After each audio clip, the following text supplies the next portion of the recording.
Bienvenue à cette méditation guidée, une oasis de paix et de spiritualité au sein de la chaîne de prière Les Disciples de Jésus. Avant de commencer, prenons un moment pour trouver un endroit tranquille où nous pourrons nous éloigner du tumulte quotidien, un lieu où chaque respiration peut devenir une rencontre avec la divinité en nous. Installe-toi confortablement, laisse tes épaules se détendre et prends quelques respirations profondes pour dissiper toute tension physique. Que chaque souffle soit une invitation à plonger profondément en toi-même, à ouvrir ton cœur et ton esprit à la présence divine qui t'entoure toujours. Aujourd'hui, nous nous réunissons non seulement pour nourrir notre propre spiritualité, mais aussi pour renforcer les liens qui nous unissent en tant que communauté de prière. Nous t'encourageons à partager tes intentions dans les commentaires ci-dessous, afin que nous puissions nous soutenir mutuellement dans la prière et dans l'amour. En ces moments de calme et de réflexion, rappelons-nous que chaque voix, chaque intention, ajoute une note à l'harmonie collective de notre prière. Ensemble, dans cette communion de cœur et d'âme, nous créons un espace sacré où la grâce et la paix de Dieu peuvent se manifester pleinement. Que cette méditation soit une invitation à un voyage intérieur profond, un chemin vers la lumière et la sérénité, où chaque pas nous rapproche de la vérité divine et de la connaissance de soi. Puissent nos cœurs s'ouvrir à la grâce divine qui nous entoure et puissions-nous trouver force et réconfort dans notre unité spirituelle. Première lecture, Cantique des Cantiques, chapitre 3, versets 1 à 4. Parole de la bien-aimée. Sur mon lit, la nuit, j'ai cherché celui que mon âme désire. Je l'ai cherché, je ne l'ai pas trouvé. Oui, je me lèverai. Je tournerai dans la ville, par les rues, et je ne l'ai pas trouvé. Ils m'ont trouvé. Les gardes qui tournent dans la ville, celui que mon âme désire. L'auriez-vous vu? À peine les avais-je dépassés que j'ai trouvé celui que mon âme désire. Je l'ai saisi et ne l'ai pas lâché. La lecture du Cantique des Cantiques, en particulier le passage du chapitre 3, versets 1 à 4, nous plonge dans un univers riche en symboles et métaphores, exprimant profondément l'amour humain et divin. Ce texte antique est souvent interprété comme une allégorie de l'amour entre Dieu et son peuple, ou entre le Christ et son Église, offrant une réflexion intime sur la quête spirituelle et la recherche de l'amour authentique. Nous y trouvons l'image d'une recherche fervente, presque désespérée, de la présence aimée. L'âme cherche son bien-aimé dans la nuit, errant dans les rues et les places, ne trouvant pas de repos jusqu'à ce qu'elle le retrouve. Cette quête rappelle la soif spirituelle de l'âme humaine, en recherche constante de plénitude et d'union avec Dieu. Cette quête peut être interprétée comme une métaphore de notre propre voyage spirituel. Souvent, nous sommes comme cette âme en quête, cherchant Dieu dans nos vies à travers diverses expériences, parfois dans l'obscurité de nos luttes intérieures et de nos questions existentielles. Nous aspirons à une rencontre profonde avec le divin, cherchant à combler un vide intérieur que seul l'amour de Dieu peut remplir. L'amour décrit dans le Cantique des Cantiques va bien au-delà de l'affection humaine ordinaire. Il s'agit d'un amour passionné et mystique qui transcende les limites terrestres. C'est un amour qui cherche à se connaître et à se donner entièrement, sans retenue ni condition. De même, notre relation avec Dieu est appelée à être une communion profonde et intime, où nous nous offrons à lui de tout notre être. Puissions-nous, à travers cette méditation et cette lecture, nous rapprocher de cette vérité divine et de cette connaissance de soi, trouvant force et réconfort dans notre unité spirituelle. Que nos cœurs s'ouvrent à la grâce divine qui nous entoure et que nous trouvions une paix profonde dans cette quête d'amour et de communion avec Dieu. Dans notre quête incessante de la présence et de la grâce divine, le caractère mystique du Cantique des Cantiques révèle également une dimension contemplative de l'amour divin. Méditer sur ce texte nous invite à entrer dans une prière silencieuse et attentive, où nous pouvons ressentir la proximité de Dieu d'une manière qui dépasse les mots et les concepts. C'est dans le silence de notre cœur que nous pouvons entendre la douce voix de l'amour divin, nous appelant à une union toujours plus profonde avec lui. L'amour décrit dans le Cantique des Cantiques est un amour de beauté et de désir, où chaque rencontre avec Dieu nous remplit d'une joie ineffable et d'une satisfaction profonde. C'est un amour qui transforme et renouvelle tout notre être, nous conduisant à une vie plus pleine et plus abondante. La lecture méditative du Cantique des Cantiques nous entraîne dans une exploration de l'amour divin sous toutes ses formes et expressions. C'est un appel à cultiver une relation personnelle avec Dieu, fondée sur la confiance, la recherche passionnée et la communion spirituelle. Que ce texte continue de nous inspirer à chercher et à trouver la présence aimante de Dieu dans chaque aspect de notre existence. Le psaume 60 exprime une profonde soif de Dieu. Dieu, tu es mon Dieu. Je te cherche dès l'aube. Mon âme a soif de toi, ma chair te désire ardemment. Dans une terre aride, altérée, sans eau, je t'ai contemplé au sanctuaire. J'ai vu ta force et ta gloire. Ton amour vaut mieux que la vie, mes lèvres te loueront. Toute ma vie, je vais te bénir, lever les mains en invoquant ton nom. Comme par un festin, je serai rassasié, la joie sur les lèvres, je dirai ta louange. Oui, tu es venu à mon secours, je crie de joie à l'ombre de tes ailes. Mon âme s'attache à toi, ta main droite me soutient. Le psaume 62 est une méditation profonde sur la confiance en Dieu, exprimant une paix intérieure et une sécurité totale en lui. Le psalmiste affirme sa confiance absolue en Dieu, malgré les pressions extérieures, les adversités et les injustices qui l'entourent. Ce psaume commence par des mots puissants. « Mon âme repose en Dieu seul. De lui vient mon salut. » Cette déclaration initiale établit immédiatement le ton du psaume, appelant à une confiance inébranlable et à une paix profonde découlant de cette confiance en Dieu seul. Le psalmiste continue en décrivant Dieu comme son rocher, sa forteresse, son salut et sa gloire, soulignant ainsi la sécurité et la protection qu'il trouve en Dieu. Dans un monde plein d'incertitudes et de dangers, cette image de Dieu comme un refuge sûr est une source de réconfort et de force. Le psaume se poursuit en décrivant les adversaires du psalmiste comme des hommes trompeurs et des idoles vaines, incapables d'offrir une véritable sécurité. En contraste, Dieu est présenté comme le véritable pouvoir et la véritable justice. Une des leçons clés du psaume 62 est la patience et l'attente confiante en Dieu. Le psalmiste exhorte à attendre en silence devant Dieu, à ne pas se laisser emporter par l'agitation ou l'anxiété, mais à se reposer en lui et à attendre patiemment son secours. Il conclut par un appel à la confiance active en Dieu, encourageant les lecteurs à verser leur cœur devant lui, car il est leur refuge. Cette invitation à la prière et à l'abandon confiant en Dieu résonne à travers les siècles, offrant une boussole spirituelle pour ceux qui cherchent la paix et la sécurité dans leur relation avec Dieu. En lisant et méditant sur le psaume 62, nous sommes invités à réfléchir sur notre propre vie spirituelle et à nous demander où nous plaçons notre confiance. Sommes-nous, comme le psalmiste, capables de dire avec assurance que notre âme repose seulement sur Dieu? Ou bien cherchons-nous la sécurité dans d'autres choses qui ne peuvent jamais nous apporter la paix véritable?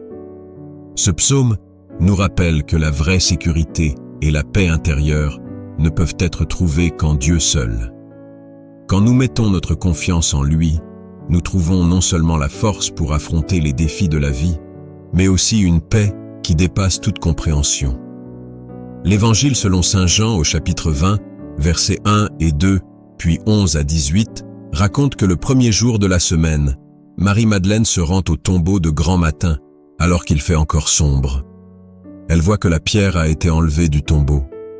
Elle court donc trouver Simon-Pierre Et l'autre disciple, celui que Jésus aimait, et leur dit, « On a enlevé le Seigneur de son tombeau, et nous ne savons pas où on l'a mis. » Marie-Madeleine restait là dehors, à pleurer devant le tombeau. Elle se penche vers l'intérieur, tout en larmes, et à l'endroit où le corps de Jésus avait été déposé, elle aperçoit 2 anges vêtus de blanc, l'un à la tête et l'autre aux pieds. Ils lui demandent, « Femme, pourquoi pleures-tu » Elle leur répond, « On a enlevé le Seigneur mon maître, et je ne sais pas où on l'a mis. » Tout en disant cela, elle se retourne et aperçoit Jésus qui était là, mais elle ne savait pas que c'était Jésus. Jésus lui demande, « Femme, pourquoi pleures-tu? Qui cherches-tu » Elle répond, « Si c'est toi qui l'as emporté, dis-moi où tu l'as mis, et moi j'irai le reprendre. » Jésus lui dit alors, « Marie. » Elle se tourne vers lui et lui dit, « Rabouni », ce qui signifie « maître » en hébreu. Jésus reprend, « Ne me retiens pas, car je ne suis pas encore monté vers le Père. Va plutôt trouver mes frères pour leur dire que je monte vers mon Père et votre Père, vers mon Dieu et votre Dieu. » Marie-Madeleine s'en va alors annoncer aux disciples, « J'ai vu le Seigneur, et voilà ce qu'il m'a dit. » Dans l'Évangile selon Jean, nous plongeons dans un récit émouvant de la résurrection de Jésus et de sa rencontre avec Marie-Madeleine. Ce passage captivant nous transporte au cœur des émotions profondes qui accompagnent cette rencontre extraordinaire. Au début du chapitre, nous trouvons Marie-Madeleine se rendant au tombeau de Jésus tôt le matin, encore enveloppée par l'obscurité. Son esprit devait être troublé par les événements des jours précédents, la crucifixion de Jésus et son ensevelissement hâtif avant le début du sabbat. En arrivant, elle voit que la pierre qui fermait le tombeau a été enlevée.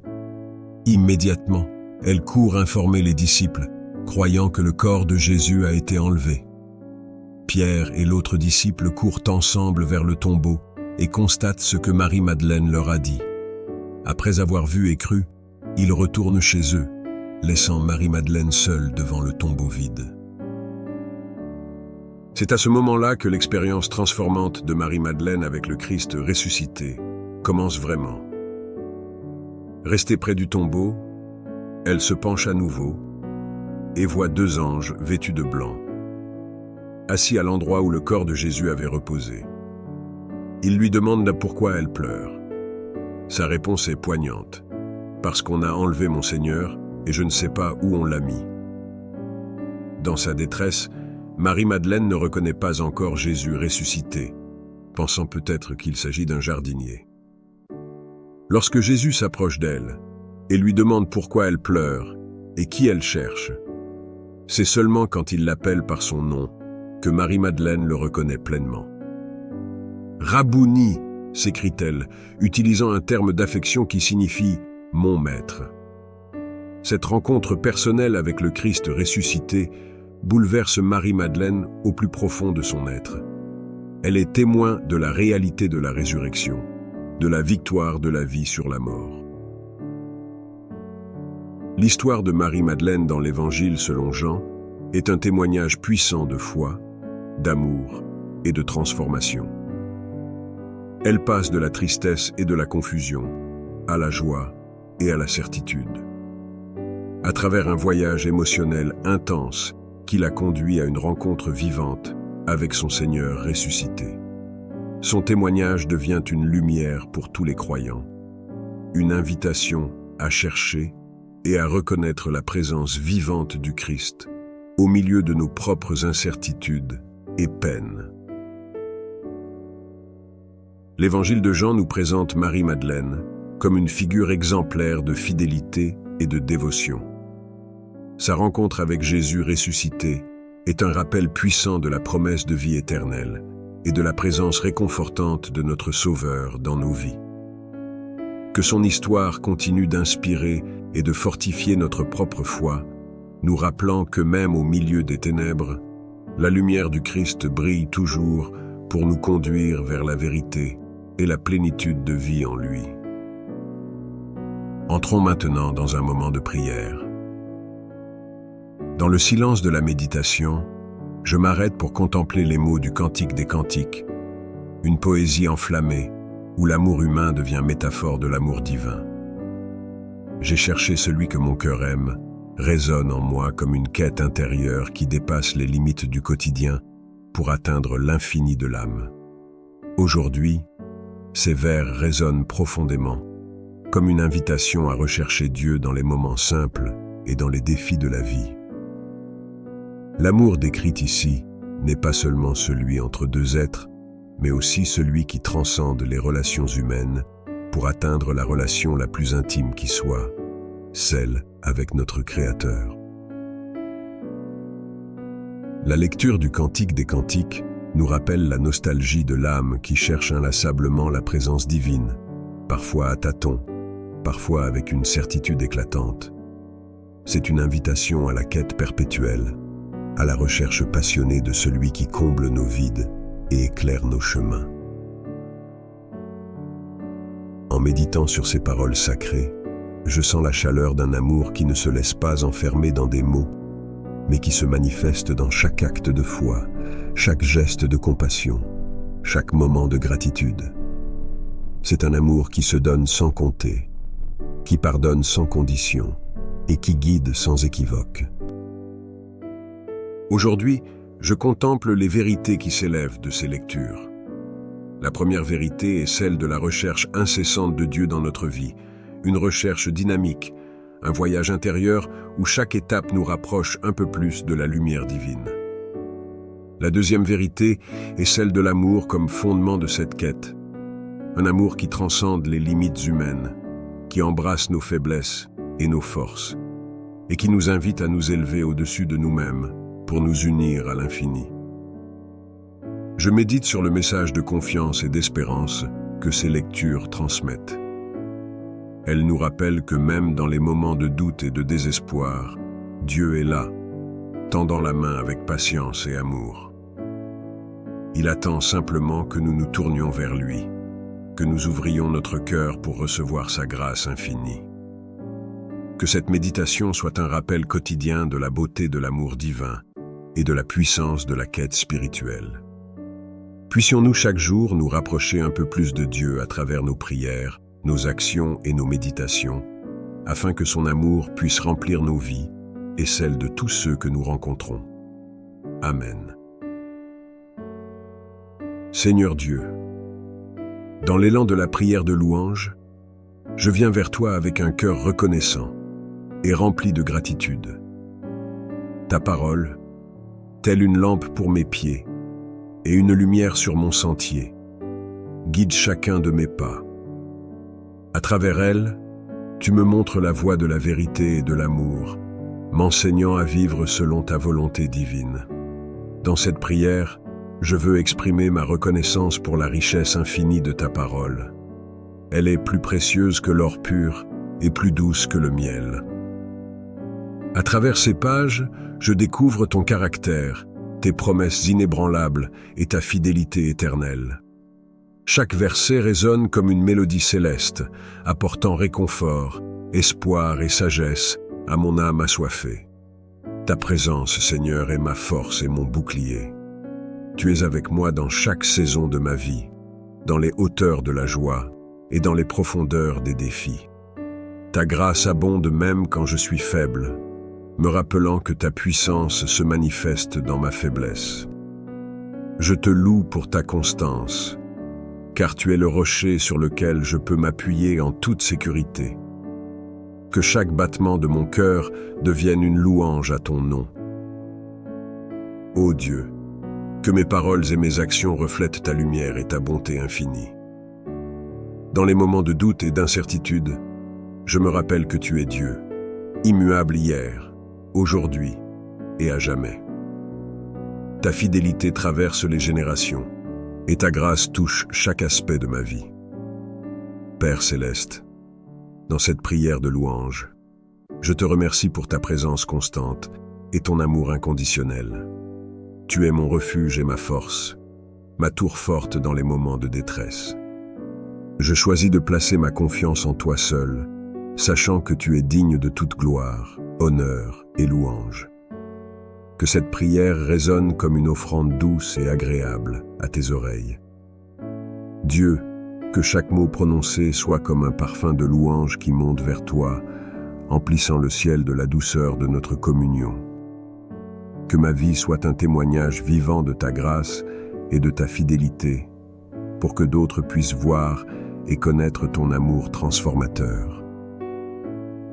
Nous te prions d'abord pour ceux qui souffrent de maladies physiques et mentales. Regarde avec compassion ceux qui luttent contre la maladie, ceux dont le corps est affaibli par la douleur et la souffrance. Accorde-leur, Seigneur, ta guérison divine. Que ta main réconfortante soit sur eux, les soutenant dans leur chemin de rétablissement et de restauration. Donne-leur la force de traverser cette épreuve avec foi, sachant que tu es le médecin divin qui peut guérir toute infirmité. Nous te prions aussi pour ceux qui sont en deuil, pour ceux qui pleurent la perte d'un être cher. Seigneur, sois leur réconfort et leur soutien dans leur chagrin. Permets-leur de sentir ta présence aimante au milieu de leur douleur et donne-leur l'assurance que leurs proches décédés reposent en paix éternelle auprès de toi. Accorde-leur la consolation intérieure et la force nécessaire pour faire face à cette période de deuil. Pour ceux qui traversent des moments de grande incertitude ou de confusion, nous te prions pour qu'ils trouvent en toi une lumière et une guidance. Guide-les, ô Seigneur, dans les décisions qu'ils doivent prendre, dans les chemins qu'ils doivent suivre. Éclaire leur esprit et ouvre leur cœur pour qu'ils discernent ta volonté et suivent tes voies avec confiance et détermination. Père céleste, nous te confions également ceux qui sont pris au piège de la solitude, de l'anxiété ou de la dépression. Viens à leur rencontre dans leur isolement et entoure-les de ton amour réconfortant. Permets-leur de sentir ta présence chaleureuse, même au milieu des moments les plus sombres. Accorde-leur des compagnons compatissants et des ressources pour les aider à traverser ces moments difficiles. Seigneur, nous te prions pour notre communauté mondiale alors que nous faisons face à des défis collectifs, que ce soit des crises sanitaires, des conflits sociaux ou des injustices. Que ton esprit de justice, de paix et de réconciliation soit avec nous. Inspire-nous à être des instruments de ton amour et de ta compassion dans le monde, à travailler pour un monde où règne justice et paix, où chaque individu est respecté et valorisé. Dans cette prière d'intercession, nous déposons devant toi toutes ces intentions, et bien d'autres encore, connues de toi seul. Accorde-nous la grâce de savoir que tu entends nos prières et que tu agis selon ta volonté souveraine et ton amour infini. Nous te remercions pour le Cantique des Cantiques, qui nous rappelle l'amour profond que tu as pour chacun de nous. Permets-nous de rechercher ta présence avec la même ardeur que celle de l'âme dans le Cantique. Dans le psaume 62, nous entendons David proclamer que tu es notre rocher, notre salut et notre refuge. Que nos cœurs se réjouissent en toi, Seigneur, et que notre confiance en ta providence soit inébranlable. À travers l'Évangile selon Jean, nous rencontrons Marie-Madeleine, témoin de ta résurrection. Comme elle, donne-nous la grâce de reconnaître ta voix lorsque tu nous appelles par notre nom, et que nous soyons toujours prêts à proclamer avec foi « J'ai vu le Seigneur ». Dans ta miséricorde, Seigneur, entends nos prières pour ceux qui souffrent, ceux qui sont dans le besoin et ceux qui cherchent ta vérité. Sois avec eux, comme tu es avec nous maintenant, dans ce moment de méditation et de prière. Nous te remercions pour ta présence constante dans nos vies et pour ta parole qui nous guide et nous soutient. Au nom de Jésus-Christ, notre Seigneur et Sauveur. Amen. Première lecture, Cantique des Cantiques, chapitre 3, versets 1 à 4. Parole de la bien-aimée. Sur mon lit, la nuit, j'ai cherché celui que mon âme désire. Je l'ai cherché, je ne l'ai pas trouvé. Oui, je me lèverai, je tournerai dans la ville, par les rues et les places, je chercherai celui que mon âme désire. Je l'ai cherché, je ne l'ai pas trouvé. Ils m'ont trouvé, les gardes, eux qui tournent dans la ville. Celui que mon âme désire, l'auriez-vous vu? À peine les avais-je dépassés, j'ai trouvé celui que mon âme désire. Je l'ai saisi et ne le lâcherai pas.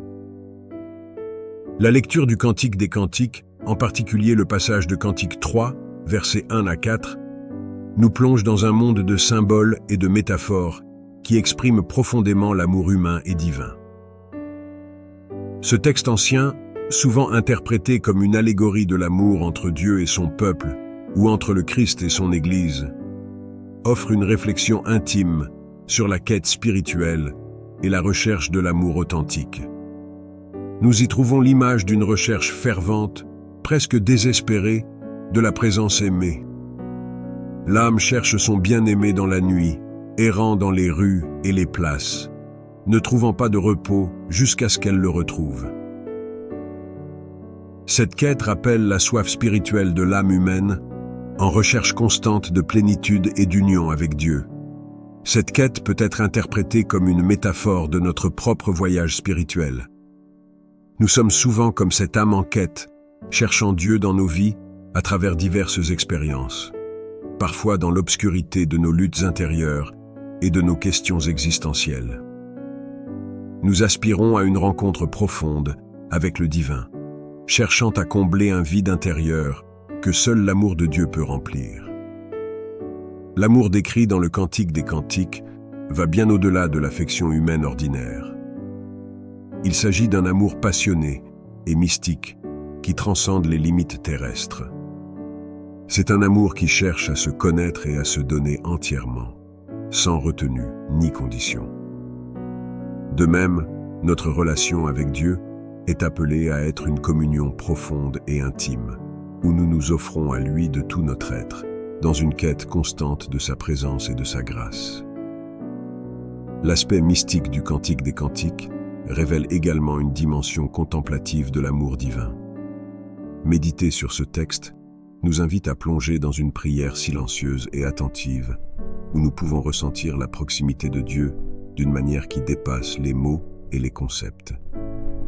C'est dans le silence de notre cœur que nous pouvons entendre la douce voix de l'amour divin, nous appelant à une union toujours plus profonde avec lui.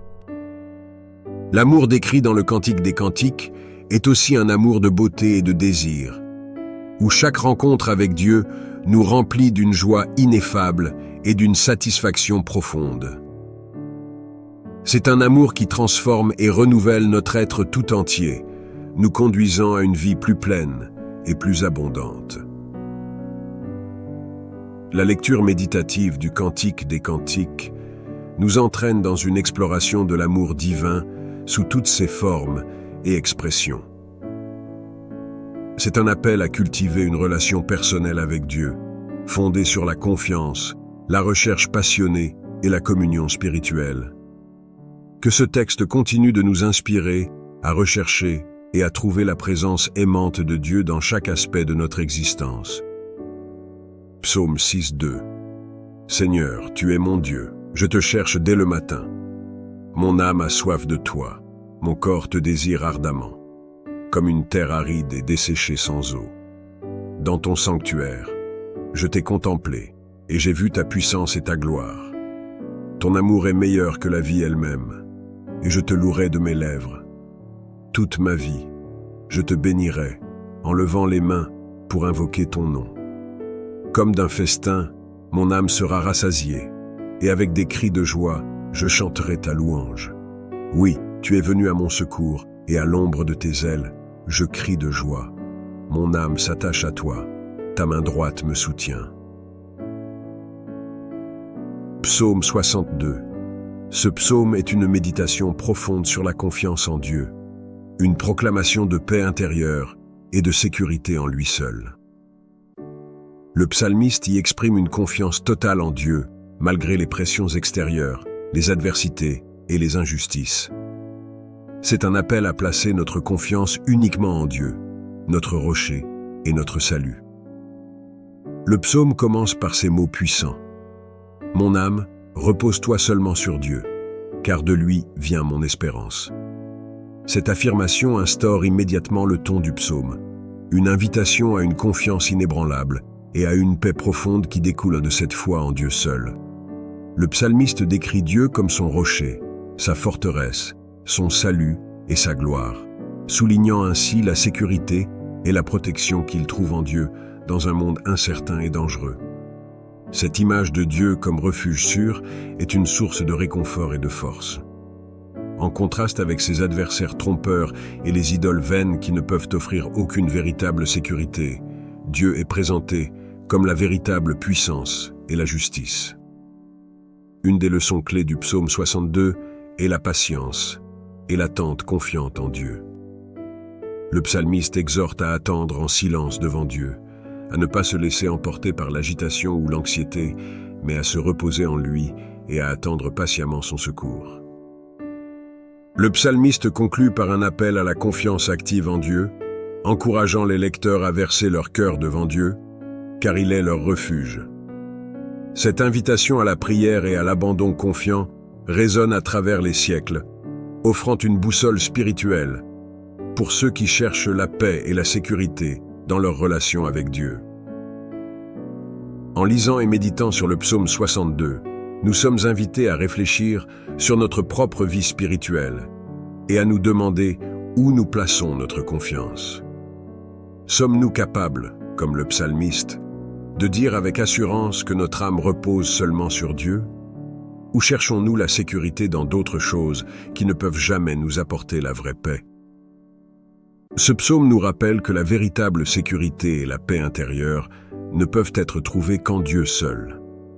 En lui mettant notre confiance, nous trouvons non seulement la force pour affronter les défis de la vie, mais aussi une paix qui dépasse toute compréhension. Évangile de Jean, chapitre 20, versets 1, 2, 11, 18. Le premier jour de la semaine, Marie-Madeleine se rend au tombeau de grand matin, alors qu'il fait encore sombre. Elle voit que la pierre a été enlevée du tombeau. Elle court trouver Simon-Pierre et l'autre disciple, celui que Jésus aimait, et leur dit « On a enlevé le Seigneur de son tombeau, et nous ne savons pas où on l'a mis. » Marie-Madeleine restait dehors à pleurer devant le tombeau. Elle se penche vers l'intérieur tout en larmes, et à l'endroit où le corps de Jésus avait été déposé, elle aperçoit 2 anges vêtus de blanc, assis l'un à la tête et l'autre aux pieds. Ils lui demandent « Femme, pourquoi pleures-tu » Elle leur répond « On a enlevé mon Seigneur, et je ne sais pas où on l'a mis. » En disant cela, elle se retourne et aperçoit Jésus qui était là, mais elle ne savait pas que c'était lui. Jésus lui demande « Femme, pourquoi pleures-tu? Qui cherches-tu » Le prenant pour le jardinier, elle lui répond « Si c'est toi qui l'as emporté, dis-moi où tu l'as mis, et moi, j'irai le reprendre. » Jésus lui dit alors « Marie ». Elle se tourne vers lui et lui dit « Rabouni », ce qui signifie maître en hébreu. Jésus reprend « Ne me tiens pas, car je ne suis pas encore monté vers le Père. Va plutôt trouver mes frères, et dis-leur que je monte vers mon Père et votre Père, vers mon Dieu et votre Dieu. » Marie-Madeleine s'en va alors annoncer aux disciples « J'ai vu le Seigneur » et leur rapporte ce qu'il lui a dit. Ce passage de l'Évangile selon Jean nous plonge dans le récit poignant de la résurrection de Jésus et de la rencontre de Marie-Madeleine avec le Christ ressuscité. Il nous transporte au cœur des émotions intenses de cette rencontre extraordinaire.